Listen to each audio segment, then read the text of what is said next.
L'actualité internationale est la Syrie où les combats ont gagné pour la première fois la ville de Banias. L'armée a bombardé les quartiers sunnites de cette ville côtière de l'ouest du pays. Alors bonsoir Harold Iman, vous êtes le spécialiste géopolitique de BFM TV. Est-ce que c'est le signe que le régime avance ou au contraire qu'il se retranche ? C'est clairement une avancée qui était préparée depuis longtemps et qui se fait millimètre par millimètre et à grand renfort d'artillerie et d'aviation.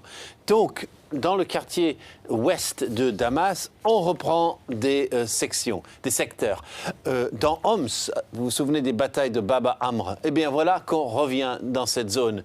À Alep aussi, on ne recule pas. Et même, on avance de quelques centaines de mètres vers les zones tenues par l'opposition.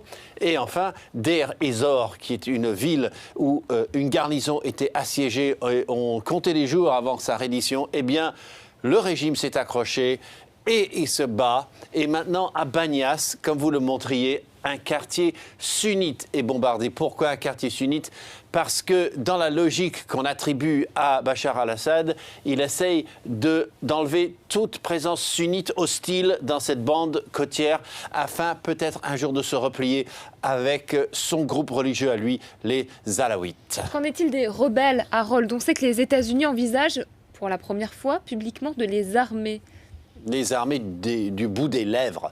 Car, oui, Chuck Hagel, le secrétaire à la Défense, a dit que l'armement des rebelles était une option, mais il a ajouté « mais il faut des preuves que les armes chimiques sont utilisées, on n'a pas encore assez de preuves ».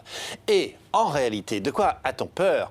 Si on donne des armes à ce groupe-là, l'armée syrienne libre, ça va encore, mais quand il y a les rebelles qui sont groupés sous la bannière d'Al-Qaïda, là, ça ne va pas du tout. Donc voilà ce dont on a peur à Washington, comme à Paris d'ailleurs.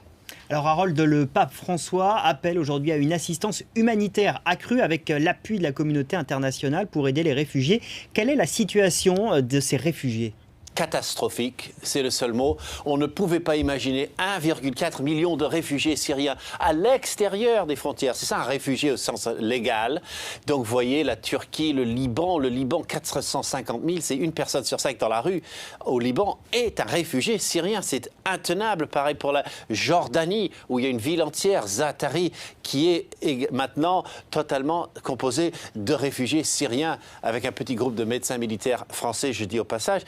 En Irak, 130 000. Tout ceci est complètement intenable pour les pays autour qui ne cessent d'appeler à plus d'aide internationale. Et puis, à l'intérieur même de la Syrie, il y a 4 millions de personnes qui ont quitté leur foyer pour fuir les violences. Mais à proprement parler, il n'y a aucun endroit en Syrie où ils sont en sécurité.